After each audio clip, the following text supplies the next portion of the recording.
नमस्कार साथियों, मैं Jitendra Chhimpa GK with Rakesh Jangid online YouTube channel पर आपका हार्दिक स्वागत करता हूं। और हम भारतीय संविधान के बारे में चर्चा कर रहे थे और भारतीय संविधान में आज हम मूल अधिकारों के बारे में पढ़ेंगे। इनके बारे में मूल अधिकारों के बारे में वेयर एक्ट में मूल अधिकार लिखा हुआ है, न कि मौलिक अधिकार लिखा हुआ है। ठीक है, मूल अधिकार बात करते हैं। अधिकार शब्द यानी कि मूल अधिकार, अधिकार क्या होते हैं उसमें? तो अधिकार क्या होते हैं,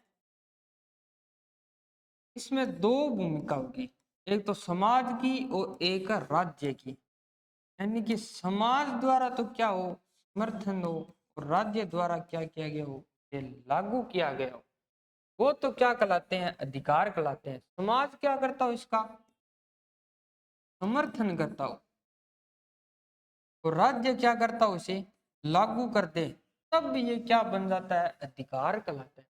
समाज द्वारा और राज्य द्वारा। अगर इसमें समाज समर्थन नहीं करता है, मैं इसका समर्थन नहीं करता हूं, तो राज्य क्या करता है, इसे लागू करता है, तो ये अधिकार नहीं होगा।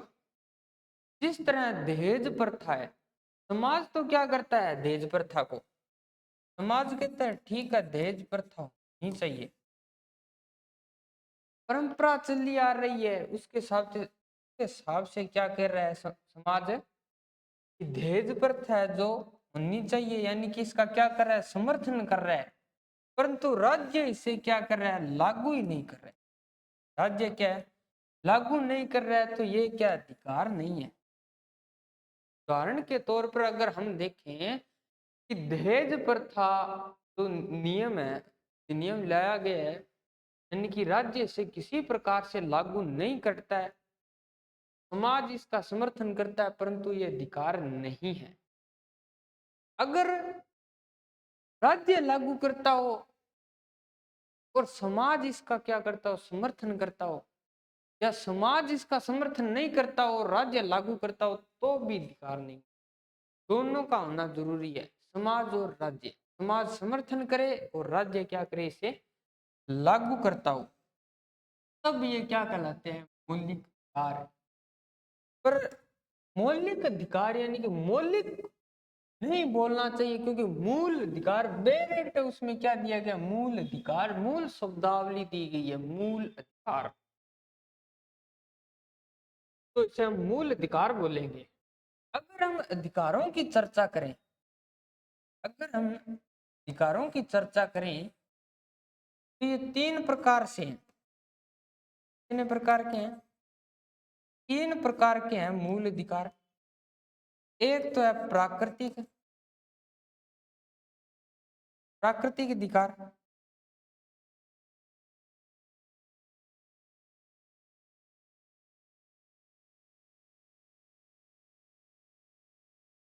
और एक है विधिक अधिकार।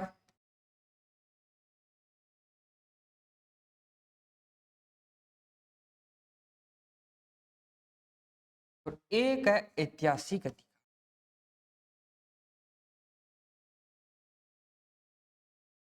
यानी कि हम अधिकार देखें, अधिकार कितने प्रकार से दिए गए हैं, यानी कि उत्पत्ति या उद्भव के आधार पे हम देख सकते हैं कि अधिकार तीन प्रकार से दिए गए हैं।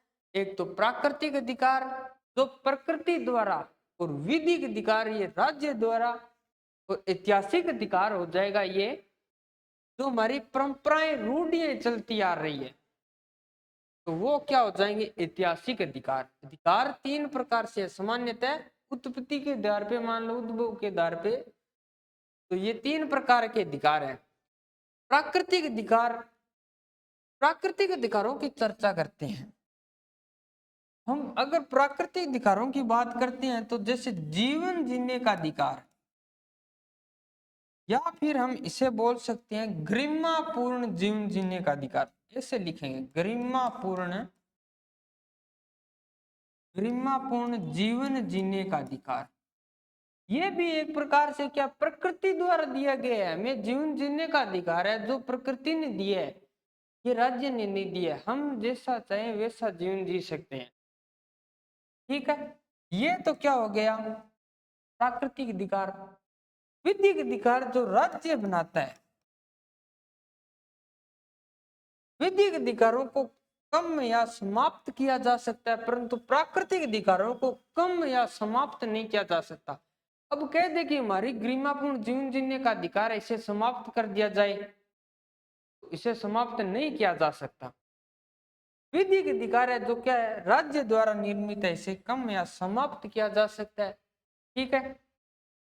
ऐतिहासिक अधिकार जो रूढ़िवादी यानी कि परंपराएं चली आ रही है, क्या जो परंपराएं चली आ रही है बहुत पुरानी, ये ऐतिहासिक यानी कि परंपराएं कैसी, जैसे हमारे घर में बड़े माता पिता है, दादा दादी है, बुजुर्ग आते हैं, मेहमान आते हैं, तो हम क्या उनको पैर छूते हैं, तो ये हमारी क्या परंपराएं हैं। अगर न भी करें तो ऐसा किसी प्रकार का अधिकार मतलब अधिकारों का उल्लंघन नहीं होता, परंतु हमारी ये क्या है परंपराएं हैं, ये भी एक प्रकार से क्या है ऐतिहासिक अधिकार है, क्या हो जाएंगे ऐतिहासिक अधिकार हो जाएंगे। विधिक अधिकार राज्य द्वारा होता है। प्रकृति द्वारा निर्मित अधिकार जैसे प्राकृतिक अधिकार, प्राकृतिक अधिकारों में अगर हमें एक अधिकार और देखें तो विचार और अभिव्यक्ति की स्वतंत्रता, विचार और अभिव्यक्ति की स्वतंत्रता, विचार और अभिव्यक्ति की स्वतंत्रता दी गई है, ये भी एक क्या है प्राकृतिक अधिकार है। ये तो हो गए अधिकार। सामान्यतः चर्चा करें अधिकारों की तो अधिकार समाज द्वारा समर्थन राज्य द्वारा लागू किए जाते हैं, वो तो कहलाते हैं अधिकार। अगर पूछा जाए अधिकार कितने प्रकार का है, तो अधिकार देखा जाए तो 3 प्रकार से अधिकार है। कितने प्रकार के अधिकार हैं, तो 3 प्रकार के अधिकार हैं, प्राकृतिक अधिकार, विधिक अधिकार, ऐतिहासिक अधिकार। प्राकृतिक अधिकार जो प्रकृति प्रदत्त अधिकार, जिस तरह हम देखें विचार और अभिव्यक्ति की स्वतंत्रता, विचार और अभिव्यक्ति की स्वतंत्रता, गरिमापूर्ण जीवन जीने का अधिकार है, वो भी क्या एक प्रकार से प्राकृतिक अधिकार। और विधिक अधिकार क्या हो जाएगा राज्य द्वारा और ऐतिहासिक जो हमारे परंपराएं चली आ रही है, ये तो है अधिकार सामान्यतः। ये तो हमें सामान्य चर्चा की अधिकार के बारे में, अधिकार क्या होता है, ठीक है। तो हम पढ़ रहे हैं मूल अधिकार।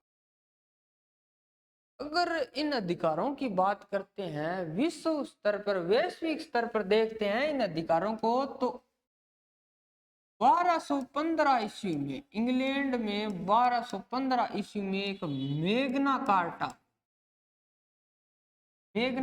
आता है। ये मेघना कार्टा न तो ये स्थान है न कोई क्षेत्र है, ये मेघना कार्टा स्थान या क्षेत्र नहीं है, ये लेटिन भाषा का शब्द है। क्या है, लेटिन भाषा का शब्द है मेघना कार्टा, ठीक है। मेघना कार्टा क्या है, लेटिन भाषा का शब्द है जिसका अर्थ होता है महान अधिकार पत्र। क्या है, महान अधिकार पत्र, ठीक है। मेघना कार्टा इंग्लैंड के राजा के विरुद्ध क्या कर दिया था, सामंतों ने विद्रोह कर दिया था। किन्होंने, सामंतों ने विद्रोह, जो यहाँ के सामंत थे इन्होंने विद्रोह कर दिया था, और एक मतलब पत्र यानी कि एक मूल यानी कि मान अधिकारों का जो पत्र था ये लेकर गए, और यहाँ के राजा ने क्या कर दिया, राजा ने हस्ताक्षर कर दिए थे इस अधिकार पत्र पर, क्या कर दिए हस्ताक्षर कर दिए 1215 ईस्वी में, और ये मेघना कार्टा कहलाया। जो पहली बार अधिकार दिया गया था, लिखित रूप में अधिकार दिया गया था, ये सामंतों ने क्या कर दिया था, विद्रोह कर दिया था। इस वजह से ये मेघना कार्टा यानी कि महान अधिकार पत्र कहलाया था, यानी कि सामंतों के दबाव में आकर राजा ने हस्ताक्षर किए थे कि 1215 ईस्वी। इसी तरह हम देखते हैं 1789 में क्रांति हुई थी फ्रांस की। इस फ्रांस की क्रांति में कुछ अधिकार दिए गए थे जो हमारे उद्देश्य यानी कि उद्देशिका है, यानी कि प्रस्तावना में हमने लिए हैं, स्वतंत्रता, समता और बंधुता शब्द। क्या? स्वतंत्रता, समता और बंधुता शब्द। ठीक है, यह तो फ्रांस की क्रांति हुई थी 1789 में, तब की बात है। स्वतंत्रता, समता और बंधुता, ये हमारे शब्द उद्देशिका में भी देखे जा सकते हैं, यानी कि किस में, उद्देशिका में भी देखे जा सकते हैं। और चर्चा करते हैं 10 दिसंबर 1948 को यूएनओ में, किसमें, यूएनओ, संयुक्त राष्ट्र संघ, किसमें, संयुक्त राष्ट्र संघ यूएनओ में क्या किया गया था, 10 दिसंबर 1948 को मानवाधिकार अधिनियम यानी कि एक एक्ट लाया गया था, यानी कि मानवाधिकार अधिनियम यानी कि मानव के अधिकारों से संबंधित जो एक्ट लाया गया था, कि मानव के कुछ ऐसे अधिकार होंगे जो छीने नहीं जाएंगे, उनका उल्लंघन नहीं किया जाएगा, उनके लिए कुछ अधिकार लाए जाएंगे। और किस में, यूएनओ में लाए गए थे, कब, 1948 को, 10 दिसंबर 1948 को। इसलिए हम 10 दिसंबर 1948 को मानवाधिकार दिवस मनाते हैं। क्या बनाते हैं, 10 दिसंबर 1948 यानी कि 10 दिसंबर को क्या बनाते हैं, मानवाधिकार दिवस के रूप में मनाया जाता है। मानव के कुछ ऐसे अधिकार दिए गए थे। आगे चर्चा करते हैं तो देखते हैं कि भारत में भी इसी तरह कुछ, बाल गंगाधर तिलक, इनके द्वारा, बाल गंगाधर तिलक के द्वारा जो 1895 ईस्वी में एक विधेयक लाया गया था, स्वराज विधेयक, इसमें भी क्या अधिकारों की चर्चा की थी, तिलक के द्वारा लाया गया था। और स्वराज विधेयक में ही विधान सभा का जो सैद्धांतिक रूप से विधान सभा का जो सर्वप्रथम हमें दर्शन होते हैं, तो वो स्वराज विधेयक, constitution of India bill, Swaraj विधेयक तिलक के द्वारा लाया गया था। इसमें हमें देखने को मिलता है संविधान सभा के जो सैद्धांतिक दर्शन है वो सर्वप्रथम है वो यही होते हैं 1895 में। और इस विधेयक में कुछ अधिकारों की भी चर्चा की गई थी। और इसके बाद में 1928 में एक रिपोर्ट आती है, नेहरू रिपोर्ट। नेहरू रिपोर्ट है जो मोतीलाल नेहरू के द्वारा लाई गई थी। किनके द्वारा, मोतीलाल नेहरू। और इसके सचिव यानी कि सेक्रेटरी थे, इनके बेटे ही थे, बेटा थे जो पंडित जवाहरलाल नेहरू थे ना। नेहरू रिपोर्ट के जो सचिव थे वो तो पंडित जवाहरलाल नेहरू। ठीक है, और अध्यक्ष कौन थे, मोतीलाल नेहरू थे। यानी कि इस नेहरू रिपोर्ट में संविधान सभा में भी देखा था कि संविधान सभा में, नेहरू रिपोर्ट में हमने देखा था कि इसमें संविधान सभा के बारे में बताया गया था। ये रिपोर्ट इतनी महत्वपूर्ण और लाजवाब रिपोर्ट थी, इसमें मौलिक अधिकारों यानी कि मूल अधिकारों की चर्चा की गई थी। ठीक है, और मूल अधिकार शीर्षक से जो हमारे संविधान में यानी कि वर्तमान संविधान में जोड़े गए हैं अधिकार, जो जोड़े गए हैं शीर्षक, मूल अधिकार शीर्षक से जोड़े गए हैं ना, मूल अधिकार शीर्षक है ये, जो अधिकार हमारे दिए गए हैं, तो ये जोड़े गए हैं नेहरू रिपोर्ट की परामर्श से जोड़े गए हैं।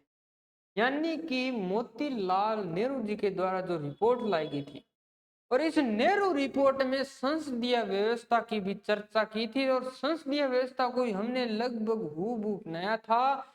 इसलिए नेहरू रिपोर्ट के बारे में एक व्यक्ति ग्रेनविल ओस्टिन, कौन?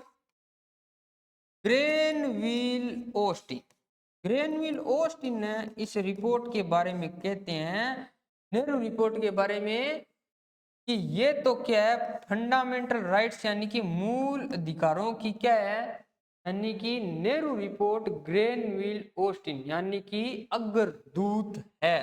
फंडामेंटल राइट्स यानी कि मौलिक अधिकारों की क्या है, अग्रदूत, यानी कि मौलिक अधिकारों से पहले इसमें मूल अधिकारों यानी कि हमारे अधिकारों की चर्चा की गई थी। इतनी विस्तृत रूप से चर्चा की थी, इससे लगभग हूबहू हमने हमारे भारतीय संविधान में अपना लिए थे, और इसी शीर्षक से इसे संविधान में भाग 3 में जोड़ा गया था। मूल अधिकार शीर्षक थे, तो वो नेहरू रिपोर्ट इसकी वजह से, और ग्रेनविल ओस्टिन इसके बारे में क्या करते हैं, अग्रदूत कहते हैं, यानी कि मौलिक अधिकारों की अग्रदूत रिपोर्ट है, जो नेहरू रिपोर्ट है 1928 में लाई गई थी।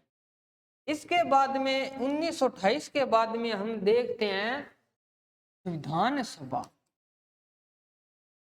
अगर मूल अधिकारों की चर्चा करते हैं तो संविधान सभा में 25 दिन तक, 25 दिन इसमें चर्चा हुई थी मौलिक अधिकारों पे, और कुल देखे संविधान सभा में इसकी अगर चर्चा हुई है तो 25 दिन, कुल 38 दिन चर्चा हुई थी संविधान सभा में मूल अधिकारों के लेकर। और संविधान सभा में एक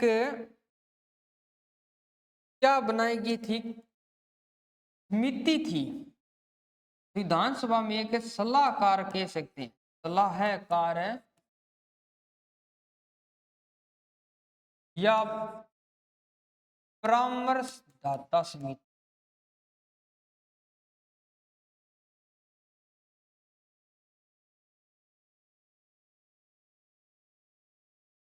यानी कि परामर्शदाता या सलाहकार समिति थी। इसके बारे में चर्चा की गई, करते हैं। पेन चेंज कर लेता हूं मैं, भाई नहीं देगा इससे।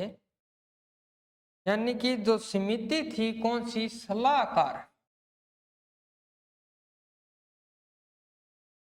या परामर्शदाता समिति, परामर्शदाता समिति। इस समिति में क्या है, 2 उप समितियां थी, 2 उप समितियां थी। एक तो समिति थी मूल अधिकारों के लेकर, मूल अधिकारों को लेकर थी समिति, और एक थी अल्पसंख्यकों को लेकर, अल्पसंख्यक, एक थी अल्पसंख्यकों को लेकर, एक थी मूल अधिकारों को लेकर। संविधान सभा में एक समिति बनाई गई थी, सलाहकार समिति। इस सलाहकार समिति यानी कि परामर्शदाता समिति के जो अध्यक्ष थे वो तो थे पटेल, सरदार वल्लभ भाई पटेल। और मूल अधिकारों से जो समिति थी इसके अध्यक्ष थे जे.बी. कृपलानी, जे.बी. कृपलानी। और अल्पसंख्यकों से संबंधित थी, इससे थे अति मुखर्जी, ठीक है। यानी कि संविधान सभा में हम देखते हैं तो संविधान सभा में 25 दिन चर्चा चली मौलिक अधिकारों पे, यानी कि मूल अधिकारों, फंडामेंटल राइट्स पर 25 दिन चर्चा चली थी। इसके लिए एक अलग से समिति बनाई गई थी, वो समिति थी सलाहकार समिति या परामर्शदाता समिति, जिसके अध्यक्ष थे पटेल, सरदार वल्लभ भाई पटेल।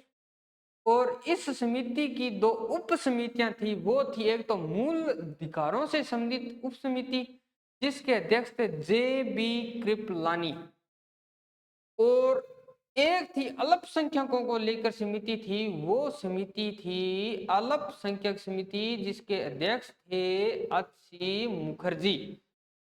ठीक है, ये समिति काम करती थी मूल अधिकारों पे। ठीक है, संविधान सभा में जब चर्चा हो रही थी तब भी पहली बार यही कहा गया था कि अधिकारों को लेकर क्या है, एक समिति बनाएंगे और अधिकारों को मतलब एक अधिकार पत्र यानी कि बिल ऑफ राइट्स लाया जाए, बिल ऑफ राइट्स लाया जाए। यानी कि संविधान सभा में जब चर्चा हो रही थी तब पहली बार अधिकारों की ही बात की गई थी। कुल 38 दिन अधिकारों पे चर्चा की गई थी और 25 दिन संविधान सभा में इसके लिए एक अलग से समिति थी, वो थी सलाहकार समिति में उप समिति मौलिक अधिकार यानी कि मूल अधिकारों की उप समिति। बात करते हैं इन्हें मूल अधिकार क्यों कहा जाता है, मूल अधिकार क्यों कहा जाता है, यानी कि मूल क्यों है, ये मूल शब्द किस लिए जोड़ा गया है।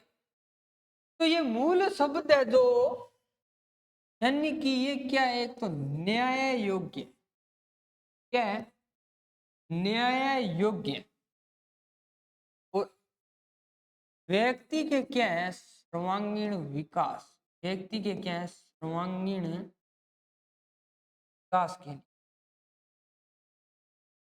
सर्वांगीण विकास के लिए, सर्वांगीण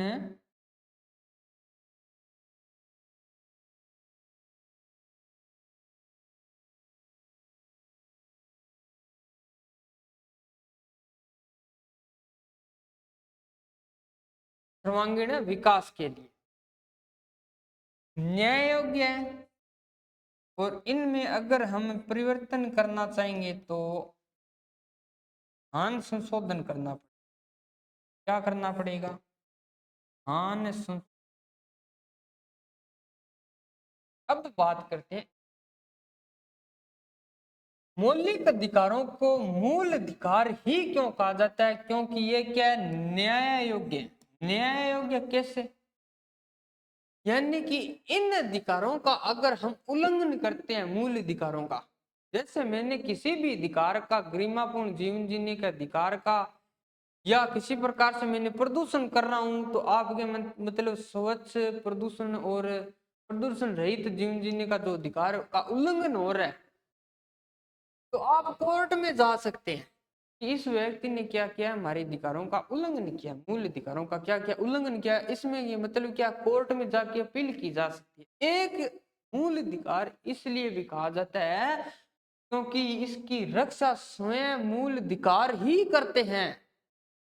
कौन करते हैं, स्वयं मूल अधिकार ही करते हैं, इसलिए इन्हें मूल अधिकार भी कहा जाता है। न्याय योग्य देखें तो दो आर्टिकल पढ़ते हैं, एक आर्टिकल है 32, एक आर्टिकल है 226, एक आर्टिकल है 226।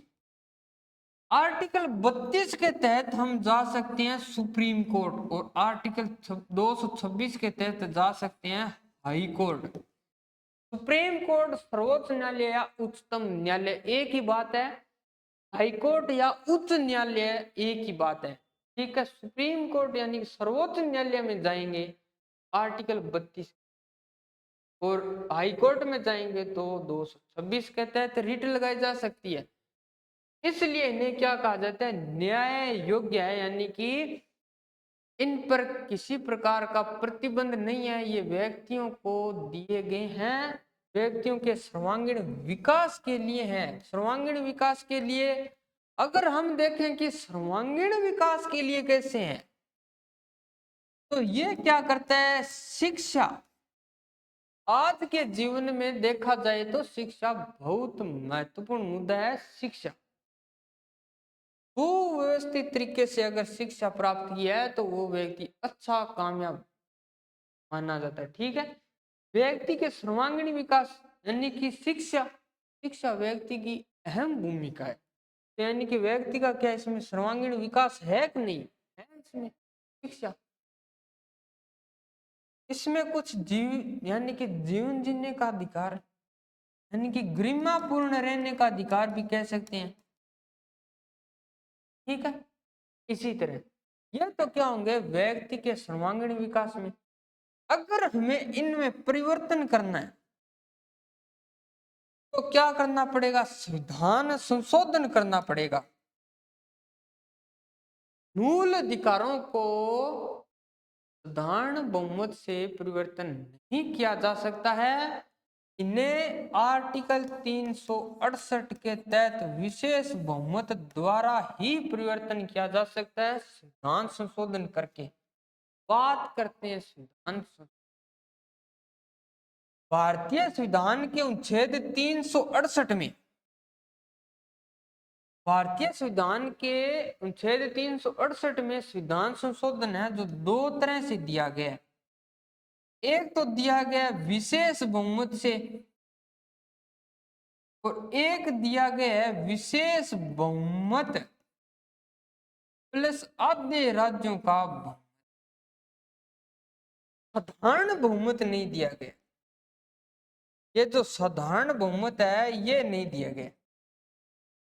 ठीक है, ये नहीं दिया गया है। इन दो तरीकों से हम परिवर्तन करते हैं। विशेष बहुमत से क्या करते हैं, इसमें परिवर्तन करते हैं। साधारण बहुमत से इसे परिवर्तन नहीं किया जा सकता है। आर्टिकल 368 के तहत ही इसे क्या है परिवर्तन किया जा सकता है। इसलिए भी ये क्या न्याय योग्य है। इसलिए हम इन्हें क्या कहते हैं, मूल अधिकार कहते हैं। इसलिए क्या कहते हैं, हमें इन्हें मूल अधिकार कहते हैं। अब देखते हैं पीछे जो हमने पढ़ा है एक बार रिपीट कर। मूल अधिकार, मूल अधिकार, अधिकार किन्हें कहा जाता है, जो समाज द्वारा और राज्य द्वारा यानी समाज द्वारा समर्थन किया जाए और राज्य द्वारा इसे लागू किया जाए, वो तो कहलाते हैं अधिकार। अधिकार कितने प्रकार के होते हैं, अधिकार तीन प्रकार के होते हैं, प्राकृतिक, विधिक और ऐतिहासिक अधिकार। प्राकृतिक अधिकार वो होते हैं जो प्रकृति प्रदत्त होते हैं, जो जैसे विचार और व्यक्ति गरिमापूर्ण जीवन जीने का अधिकार हो गया।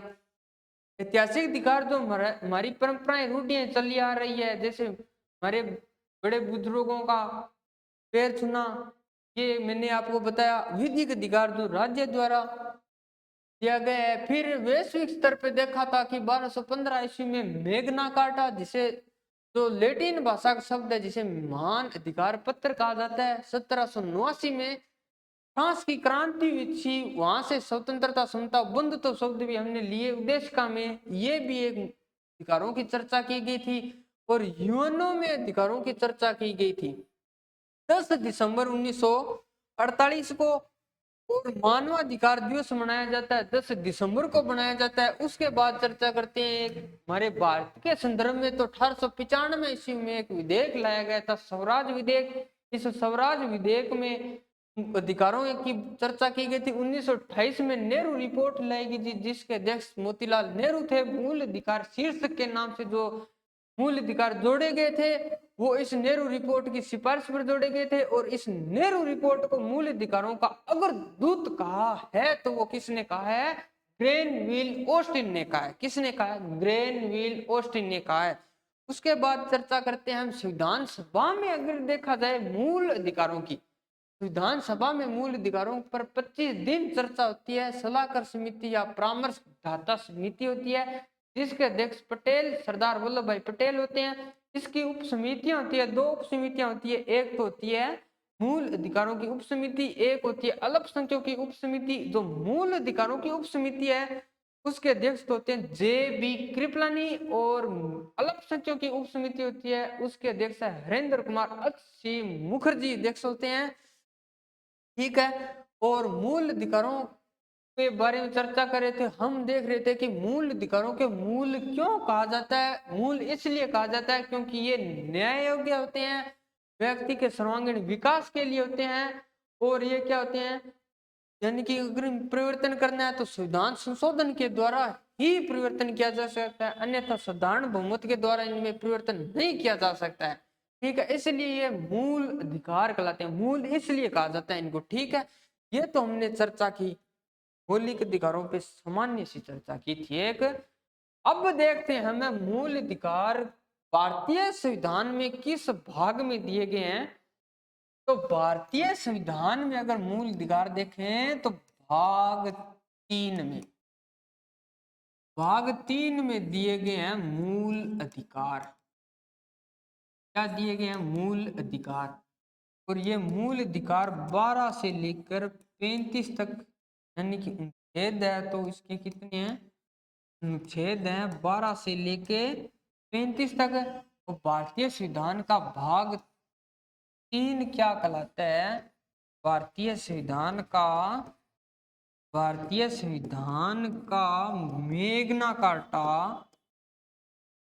मेग्ना कार्टा, तो भारतीय संविधान का मेग्ना कार्टा कहलाता है। तो भाग 3 कहलाता है। ठीक है, मेग्ना कार्टा डॉक्टर भीमराव अम्बेडकर जी, एक आर्टिकल आगे कराऊंगा मैं आपको, ये आर्टिकल है, एक आर्टिकल पढ़ते हैं 21, अनुच्छेद 21 के बारे में। एक अनुच्छेद आएगा 21, आप यही लिख लेना, प्राण एवं दैहिक स्वतंत्रता, प्राण एवं दैहिक स्वतंत्रता। अनुच्छेद 21 के बारे में डॉक्टर भीमराव अंबेडकर, यानी कि डॉक्टर भीमराव अंबेडकर जी होते हैं, इन्होंने इसे मेग्ना कार्टा कहा था, मेग्ना कार्टा। ठीक है, यानी कि भारतीय संविधान में अगर अनुच्छेद 21 को मेग्ना कार्टा किसने कहा, तो ये कहा था डॉक्टर भीमराव अंबेडकर ने। मेग्ना कार्टा किस अनुच्छेद 21 में प्राण एवं दैहिक स्वतंत्रता का अधिकार। और अगर भाग पूछा जाए तो भाग 3 को भारतीय संविधान का मेग्ना कार्टा। ठीक है, अनुच्छेद 12, अगर हम इनकी अलग अलग चर्चा करें, अनुच्छेद 12 है ना, इसमें तो राज्य के बारे में बताया गया है कि राज्य में क्या क्या आएगा। छेद 13 में है वो विधियां जो मूल अधिकारों का अल्पीकरण करती है वो शून्य हो मतलब क्या है, मूल अधिकारों का उल्लंघन करती है, मतलब विधियों के बारे में चर्चा है। विधि शब्द की भी चर्चा है तो इसमें ही है। आर्टिकल 13, यानी कि अल्पीकरण करने वाली विधियां क्या हो जाएगी? शून्य हो जाएगी। ये छेद 13 में दिया गया है। और छेद 14 से लेकर, अगर हम आर्टिकल पढ़ते हैं 14 से लेकर 18 तक, तो है समता का अधिकार। ठीक है, और उसके बाद में आर्टिकल जब हम पढ़ते हैं 19 से लेकर 22 तक, इसमें दी गई है स्वतंत्रताएं, स्वतंत्रताएं। ठीक है, इसमें तो क्या दी गई है? स्वतंत्र। तो इन इसमें दी गई स्वतंत्रताएं। अगर हम आर्टिकल 23 से 24 तक चर्चा करते हैं, इसमें दी गई है शोषण के विरुद्ध अधिकार। और आर्टिकल जब हम पढ़ते हैं 25 से लेकर 28 तक, इसमें दी गई है धार्मिक स्वतंत्रता। क्या दी गई है? धार्मिक स्वतंत्रता। इसमें तो दी गई है धार्मिक स्वतंत्रता। और अगर हम देखें आर्टिकल 29, 30, आर्टिकल 29 और 30, इसमें दी गई है सांस्कृतिक और शिक्षा। सांस्कृतिक और शिक्षा संबंधी जो अधिकार दिए गए 29 और 30 में।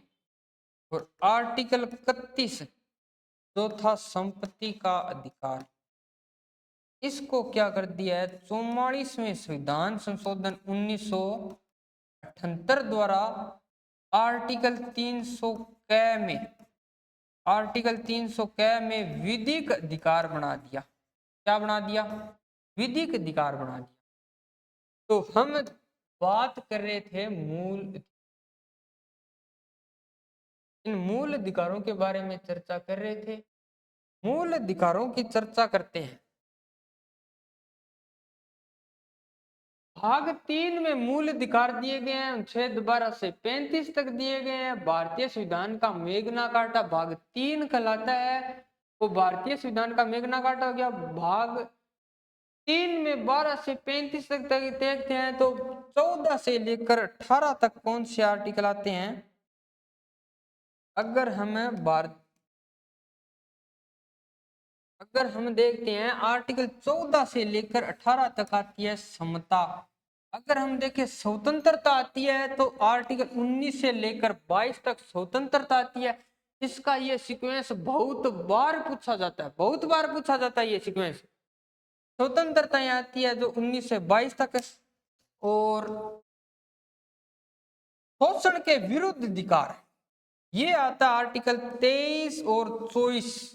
बाल श्रम का अधिकार आर्टिकल 24।